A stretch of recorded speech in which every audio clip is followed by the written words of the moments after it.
Guys প্রথমে ভিডিওটা দেখি তারপর পাবলিকের করা ফানি কমেন্টস গুলো পড়ি। নিব না, সমস্যা নেই। সমস্যা নেই। কত করে? খালি 30 টাকা। 2 হালি নিলে কত রাখবেন? 50 টাকা। আচ্ছা, 1 হালি দেন, কিন্তু কলা তো অনেক ছোট ছোট। বাহ, সমস্যা নেই, পুরাই বলতে হবে। ভালোগুলো দেন, এত ছোট কলা। আপনাদের এদিকে কি বড় কলা হয় না? সব এরকম ছোট ছোট, যতবারই খাইছি এরকম ছোট ছোট। এখানে বড় কলা পাওয়া যাবে।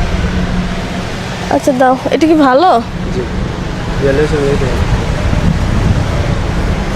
একটা খায়া দেখি। ধরো।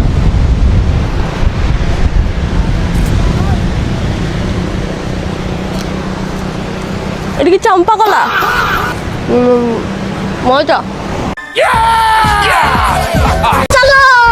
চলো, মনে হয় বড় কলা আপুর অনেক পছন্দ। ছোট কলা দিয়ে হবে না তো, আর একটু বড় কলা লাগবে, তাহলে তো মজাটা পাইবো। ভাই তার বড় কলা লাগবে, পরের বার আসলে সাথে করে বড় কলা নিয়ে আসেন। কলা দিয়ে দুধ খেতে হবে আপু, তাহলে টেস্ট বাড়বে।